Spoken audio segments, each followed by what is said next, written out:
Mon projet a pour ambition de préparer la transition des activités agricoles dans le massif des Maures en prenant pour référence la culture oléicole.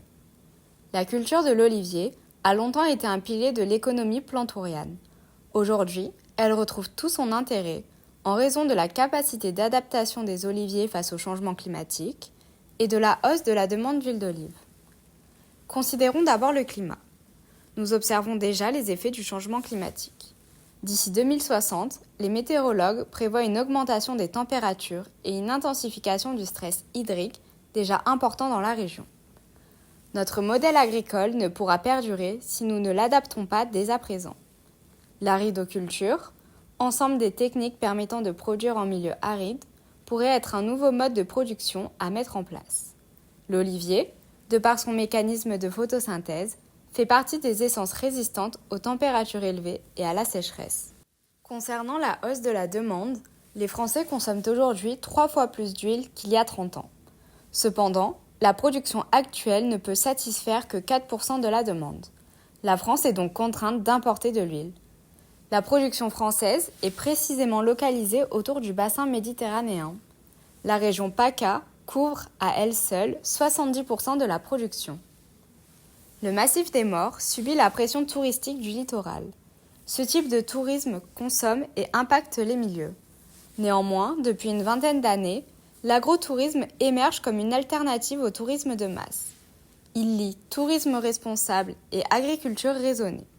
Ainsi, il permet de développer une nouvelle économie locale, de faire progresser le rôle du tourisme dans la valorisation et la sauvegarde des territoires ruraux et d'impulser de nouvelles synergies vertueuses entre habitants, agriculteurs et visiteurs.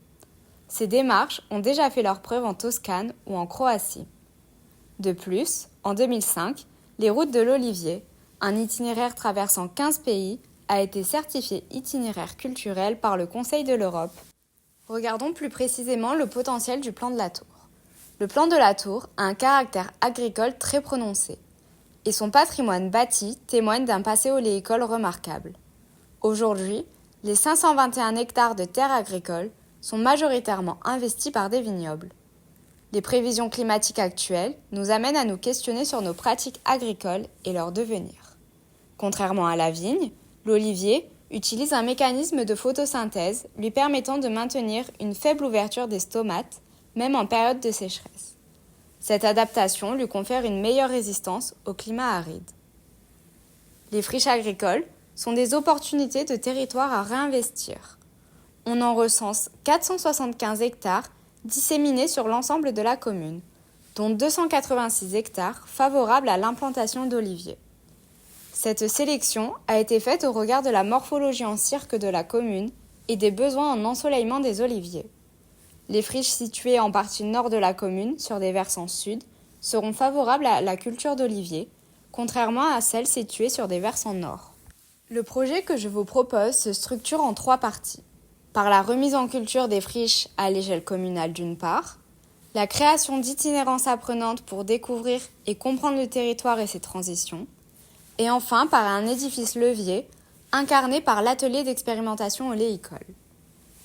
La remise en culture des friches m'a amené à élaborer un plan de reconquête agricole s'appuyant sur une palette de 7 situations.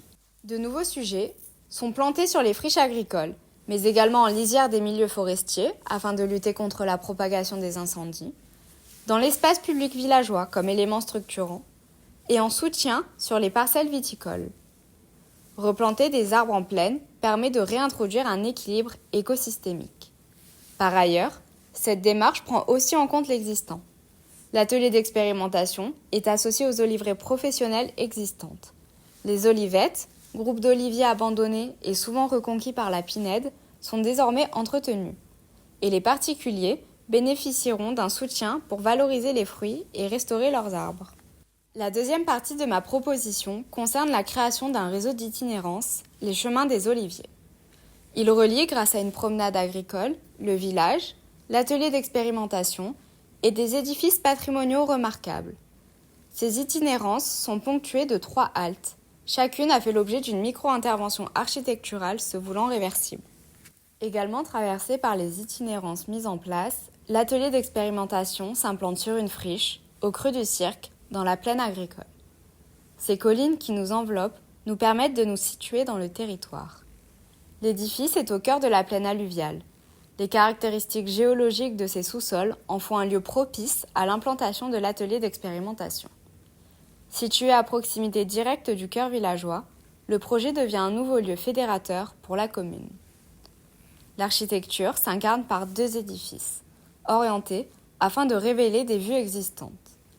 La halle oriente le regard sur le moulin du Jasrout au nord et sur le Sampère au sud, tandis que l'atelier d'expérimentation s'oriente selon un axe sud-ouest-nord-est reliant la tour Poletti et les oliveraies existantes.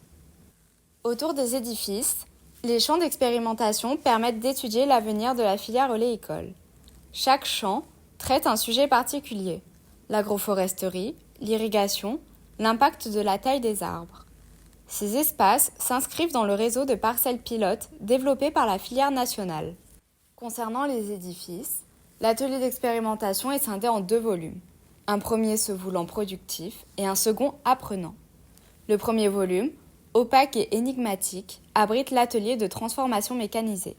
Il est réservé aux employés. C'est ici que l'huile sera extraite de l'olive. Le second, ouvert sur les champs et le paysage, est dédié à la transmission des savoirs.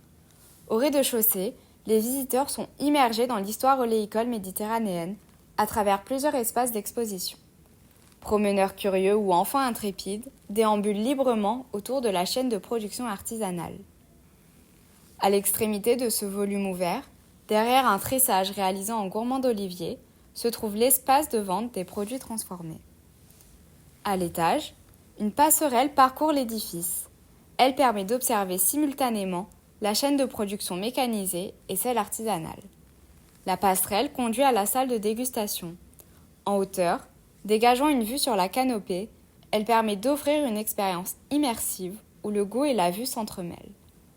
À l'extrémité de l'édifice, la passerelle se déploie en dehors du bâtiment. Ce porte-à-faux nous permet de flotter au-dessus des oliviers. La halle, espace polyvalent, accueille des temps de formation, mais aussi des temps festifs, comme les olivades. C'est génial ces olivades, on se retrouve tous pour faire la fête comme à notre habitude, mais cette fois dans les champs, c'est très agréable. Durant la saison des récoltes, la halle est utilisée pour stocker les olives apportées au moulin avant leur transformation. Enfin, elle abrite également une cuisine ouverte sur le verger, permettant de mettre en place des ateliers culinaires hebdomadaires. Revenons à l'atelier de transformation. Une attention particulière a été apportée au confort thermique. Des lames verticales assurent la protection des façades est et ouest, tandis qu'au sud, une casquette a été dimensionnée pour profiter du soleil d'hiver tout en évitant la surchauffe en été.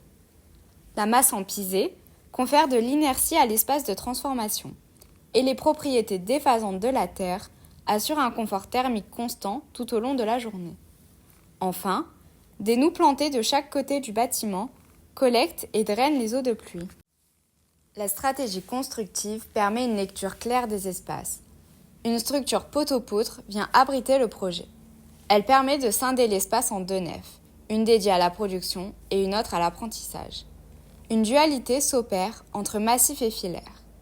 Le bloc en pisé et le mur rideau viennent se glisser à l'intérieur de la structure. La mise en œuvre du projet contribuera à prendre soin du territoire. Le pin d'Alep sera utilisé pour la structure. Construire avec du bois local signifiait construire avec de petites longueurs. Une série d'assemblages en moisage me permet de limiter la longueur de mes poutres à un maximum de 5 mètres. La couverture du bâtiment est en tavaillon de châtaignier pour ses propriétés imputrescibles. Enfin, la terre utilisée pour fabriquer les blocs autoportants provient de l'excavation réalisée pour créer les restants cultivés en lisière des forêts. Au sein de la parcelle, les circulations liées à la production ont été séparées des circulations libres. 4 places de stationnement rapide sont prévues à proximité de la halle. Un accès à l'arrière de l'édifice permet d'exporter les huiles transformées. Quant aux circulations libres, un espace de stationnement en grignon stabilisé a été prévu au nord de la parcelle, à proximité de la route. Enfin, le site étant traversé par le chemin des Oliviers, un accès au sud a été aménagé. Les visiteurs s'immergent ainsi dans l'oliveraie avant d'arriver à l'édifice. Comme énoncé plus tôt, 3 haltes ont été imaginées sur le chemin des Oliviers. Entre le village et l'atelier d'expérimentation se trouve la tour Poletti. C'est elle qui aurait donné son nom à la commune. Le rez-de-chaussée, encore accessible, est à rénover. Les randonneurs seront ravis de pouvoir profiter quelques instants de la fraîcheur des pierres en été. À l'extérieur, un escalier en bois, adossé à la ruine, mène à une terrasse. La tour retrouve sa fonction primaire, s'élever. Les filets servant de garde-corps nous indiquent la hauteur originelle de l'édifice. En continuant la promenade, nous profitons d'une balade en forêt et découvrons les ruines du moulin de la Cadenne. Une structure légère en pin d'Alep a été installée à fleur des murs existants.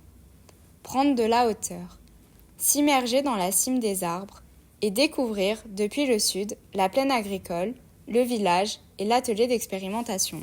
Enfin, nous arrivons sur le chemin des crêtes. Il nous amène à l'ancien moulin du Jasseroux. D'ici, nous surplombons la plaine agricole depuis le nord. La vue se dégage sur le Sampère. Sur l'esplanade existante, une terrasse en bois formant un saut de loup et une assise ont été installées. Cet aménagement invite les randonneurs à prendre une pause pour contempler le paysage.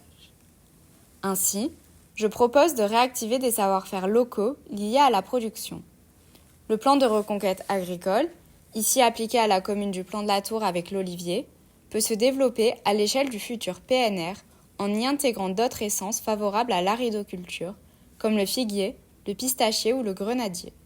Le label Parc et l'AOP pourraient également soutenir le projet et le faire rayonner à plus grande échelle à travers les différents PNR de la région. Comment participer à la transition agricole des territoires ruraux? Comment faire projet à partir des friches agricoles? Comment pour cela créer des synergies homme-nature vertueuses?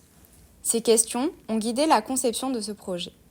L'atelier d'expérimentation oléicole, au Plan de la Tour, est donc un lieu fédérateur. En accueillant professionnels, visiteurs, écoliers, agriculteurs et habitants, il recrée des liens pour nous permettre de penser ensemble la ruralité productive et résiliente de demain.